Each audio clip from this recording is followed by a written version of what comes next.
എല്ലാവരും കടുത്ത ചൂടിൽ ഇങ്ങനെ നിൽക്കുകയാണ് അല്ലേ, വേർത്തൊലിച്ച് പുറത്തിറങ്ങാൻ പറ്റാത്ത രീതിയിൽ. കാരണം ചില ആൾക്കാർക്കൊക്കെ സൺബേൺ ഉണ്ടാവുന്നു. കാരണം കനത്ത ചൂടിലാണ് ഇപ്പോൾ നമ്മൾ പോയിക്കൊണ്ടിരിക്കുന്നത്.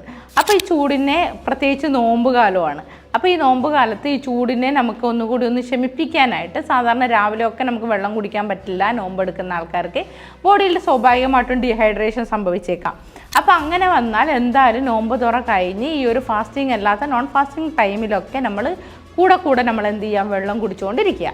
പിന്നെ അതേപോലെ തന്നെ രാവിലെ നമുക്ക് വെള്ളം കുടിക്കാൻ പറ്റാണ്ടായാലും, അല്ലാണ്ട് ഫാസ്റ്റിംഗ് അല്ലാത്ത ആൾക്കാരാണെങ്കിൽ പോലും നമുക്ക് ഈ പറയുന്ന നമ്മുടെ ബോഡി ഹീറ്റിനെ, അതായത് ഹോട്ട് ഫ്ലഷ് ഒക്കെയാണ് നമുക്കിപ്പോൾ അനുഭവപ്പെടുന്നത്.